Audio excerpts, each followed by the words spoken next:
అది ఇచ్చేసినా మనకు ఆటోమేటిక్ వచ్చేస్తుంది.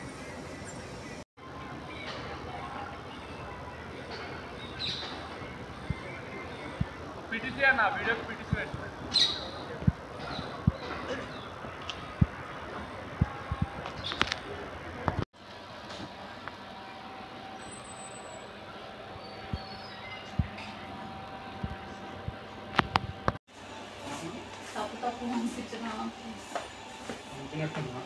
చేంజ్ చేసి పంపించాను.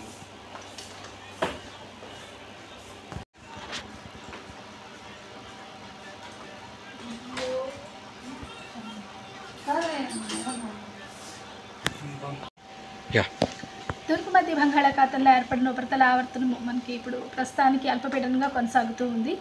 ఈ తూర్పు మధ్య బంగాళాఖాతంలో ఏర్పడిన అల్పపీడనం దాదాపుగా ఎత్తు 4.8 నుంచి 5.1 కిలోమీటర్ల ఎత్తు వరకు కూడా విస్తరించింది. దీని యొక్క ప్రభావం వల్ల రెండు తెలుగు రాష్ట్రాల్లో కూడా వచ్చే 4 రోజులు కూడా విస్తారంగా వర్షాలు కురిసే అవకాశం అయితే కనిపిస్తుంది. ముఖ్యంగా గత రోజులను చూసుకున్నట్లయితే తెలంగాణతో పాటుగా మనకి ఉత్తర కోస్తా ఆంధ్ర పరిసర ప్రాంతాల్లో కూడా అక్కడక్కడ భారీ వర్షపాతం నమోదవడం అయితే జరిగింది.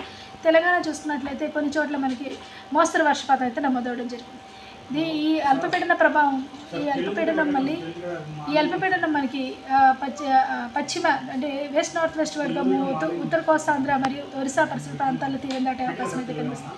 దీని యొక్క ప్రభావం వల్ల మనకి 3 రోజులు కూడా దాదాపుగా 29, 30, 31, 1వ తేదీ 2వ తేదీ వరకు కూడా తెలంగాణ రాష్ట్రం మొత్తం మీదుగా వెట్ స్పెల్ కంటిన్యూస్గా ఉండే అవకాశం ఉంది. అలాగే మోస్తరు నుంచి భారీ వర్షపాతం నమోదే అవకాశం ఉంది. అక్కడక్కడ అతి భారీ నుంచి అత్యంత భారీ వర్షపాతం కూడా నమోదే అవకాశం అయితే కనిపిస్తుంది.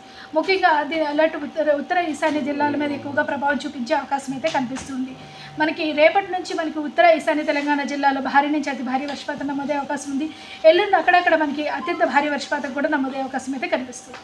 హైదరాబాద్ మరి పరిసర ప్రాంతాల్లో చూసుకున్నట్లయితే ఈ 3 రోజులు కూడా పూర్తిగా మేఘావృతమైన వాతావరణం ఉంటూనే సాయంత్రం పూట మనకి ఉరుములు మెరుపులతో కూడిన వర్షపాతం మనకి 31, 1వ తేదీన మరింతగా భారీ జల్లులు కూడా కురిసే అవకాశం అయితే కనిపిస్తుంది.